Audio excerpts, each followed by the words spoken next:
This is just my opinion, and we gonna talk about it. All right, family. I've been hearing fear mongering. And our God did not give us a spirit of fear, but a spirit of love, a spirit of power, and of a sound mind. And that's how we have to walk in this world. We can't be afraid, but the fear is being pressed into us. And so I want to say a few things about it. The 13th, 14th, 15th Amendment. 13th Amendment dealt with slavery. 14th Amendment dealt with citizenship. And the 15th Amendment dealt with voting rights. And so these took place between like 1864 and 1870, so during Reconstruction. So our citizenship is not in question. Okay, so the Civil Rights Act happened in 1964. That's when I was born. And it prohibits discrimination on the basis of race, color, religion, or national origin. Four things. Now, nowadays, oh, that thing's about 10 things long. And that's what we want to talk about today. So, when you hear DEI or affirmative action, you automatically think black, right? Wrong. Wrong, wrong, oh so wrong. And so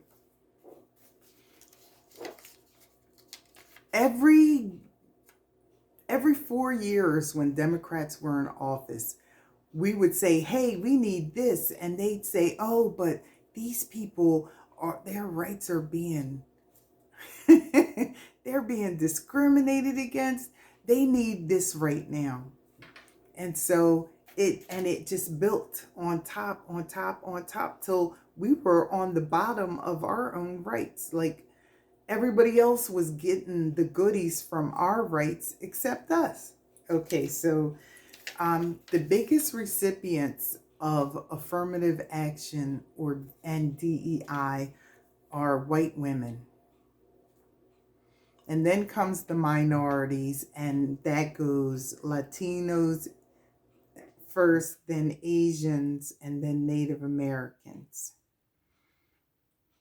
Then comes people with disabilities. And then comes the veterans. And then comes the LGBT. And way at the bottom, I think it's 7 or 8. I think we're number 8.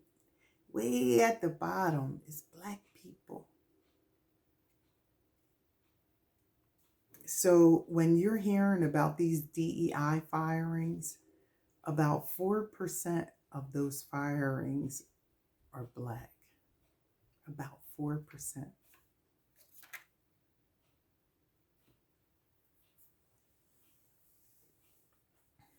Everybody else, it was a big old pie, and everybody else got some, and we got like this little sliver of pie.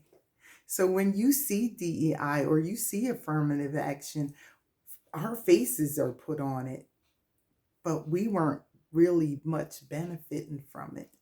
And so I feel for my brothers and sisters that did lose their jobs, but it needed to be known. This needed to be known that we were on the bottom of receiving anything from affirmative action or DEI. When affirmative action was taken out of college entrance,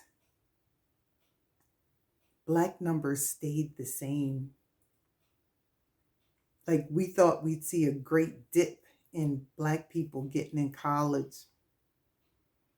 No, Black numbers stayed the same. You know who felt it? It was an Asian gentleman that brought this lawsuit, and that's the community that felt it. Their numbers dropped. See, although we're the face of everything, we weren't really getting the benefit of the thing. The big old pie, we got like this much of the pie, no matter what it was. And so, what that tells me is, despite what everybody said, we got in college on our own merit, because when race was taken out, we still were getting in, and our numbers did not fall. So separate us out of DEI, separate us out of affirmative action, because our sliver of the pie was so tiny. Right? Like 4% ish. Like that's pretty low. That's pretty low.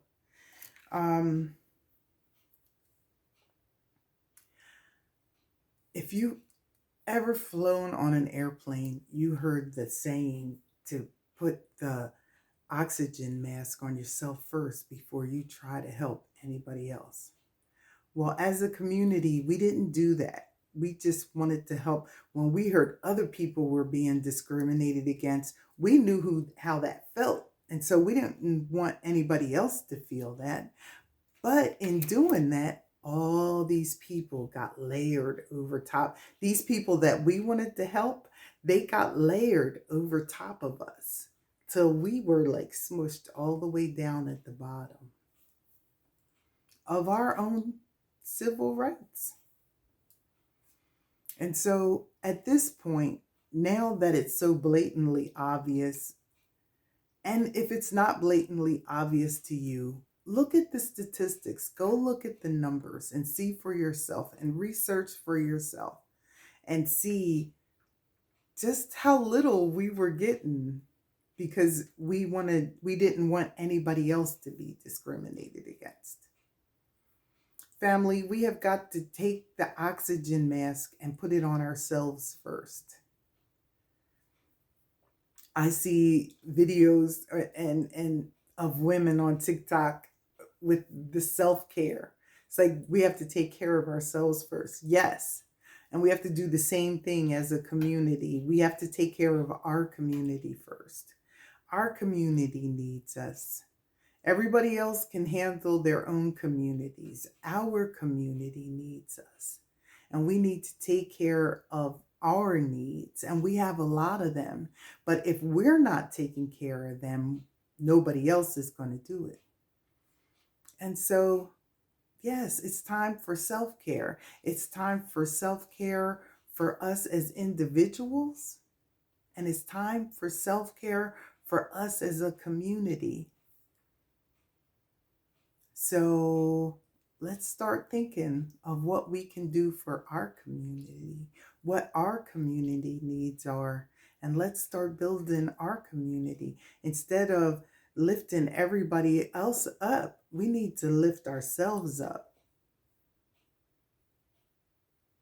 And join us again next time when Innisful Ministries International presents This Is Just My Opinion. Until then, bye.